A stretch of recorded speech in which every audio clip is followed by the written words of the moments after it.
My name's Dominic. You know that. I'm 16 years old. I'm really wondering if you have a girlfriend, because maybe the biggest goal for me right now is to get a girlfriend.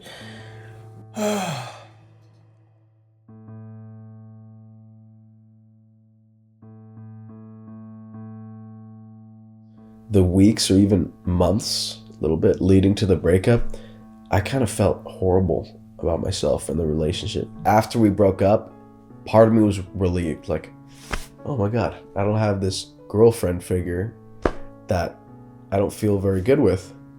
But also on the other hand, I did lose something that part of me cherished. I talked to her maybe every other day because she lived in Puerto Rico, so didn't really get to see her. I felt that I was putting in a lot more effort than she was in the relationship, and it didn't feel reciprocated or at times even appreciated, and she had not even tried to get in contact with me.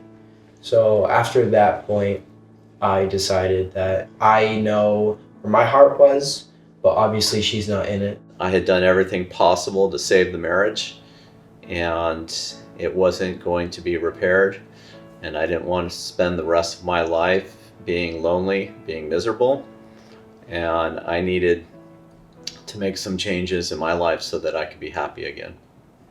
She did a lot of bad things that I didn't like. Her friends didn't like me. Her friends didn't like me a lot. The fact that she was from Puerto Rico, not thinking that she had to go back. She was kind of a complainer. There are just some women out there who are not the best kind of people for you. Of course, these things would still be there throughout the whole relationship.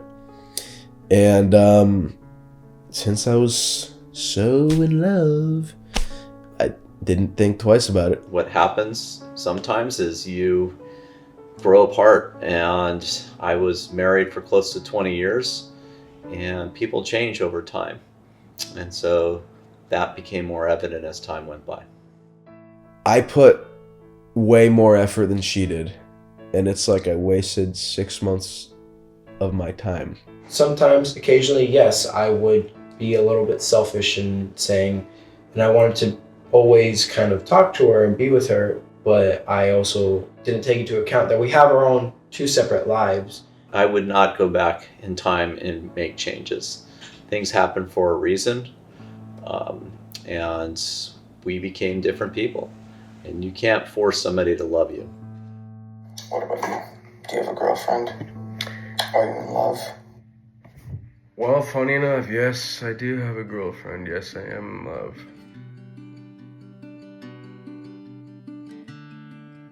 We've been dating almost 3 months. We've been dating for almost 3 years. Technically like 2.5. We've been married for 23 years. 49 years married. I feel a lot more complete with this relationship. There's not that many people in my life that I feel 100% comfortable with and can share everything to. And you are a person that I can do that with. We do everything together. Yes, we we're long call distance, every single day. yeah. Like some people. I wake her up from her naps, okay? Like she tells me I'm gonna take a nap and call me like in an hour, and then so I wait an hour and then I call her to wake her up. Mm-hmm. And then she tells me she wants to keep sleeping, and so I'm like, okay. He's a very good person. He cares for us. He works hard for us. See, I love that she's very determined. She's self-assured. She cares about us. The thing I love most about my husband is, can I say this on camera? Yeah, can I? His butt. Yes, that is the thing. It is determination, compromise. It's not just something that you think it's gonna last for a few days. You know, it's gonna be forever.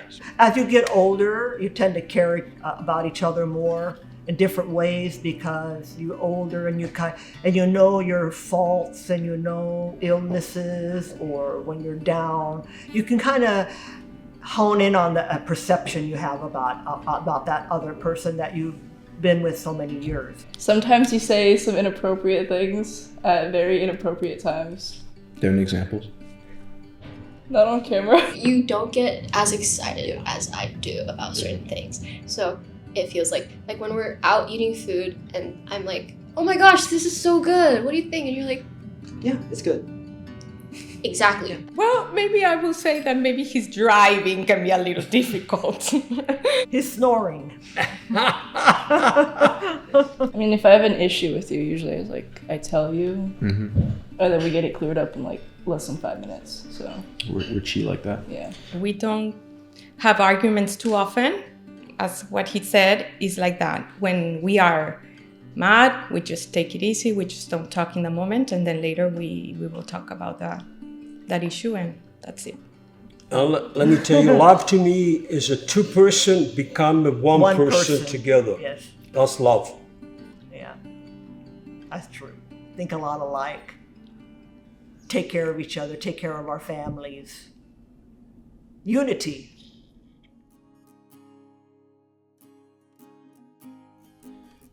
I think what makes a failed romantic relationship is people who are drastically different. From some of my experience, like sense of humor, for example. If you have a drastically different sense of humor, you're kind of setting yourself up for failure. Either one of you just don't like the relationship anymore. Having a lack of maturity. When people don't talk about something immediately after it happens. If you have weak communication, Not taking the time to listen and not realizing that any relationship is two people. So there's not always your way. You have to always find a middle ground. And a successful relationship is one where you love each other enough for who you really are, and that you're willing to work through everything together and know that in the end, that's the person you want to be with. Express your love and your appreciation for your partner, to really remind them why you're in the relationship in the first place, that you guys love each other. Sometimes it's just about living the moment. What's going on at that point, just enjoy it. Sometimes you need to give up a little bit. You're going to be flexible on whatever decision or whatever expectation or whatever that day bring you. You have to be flexible, having an open mind. And have no regrets. I hope you're loved by someone. That's what I want.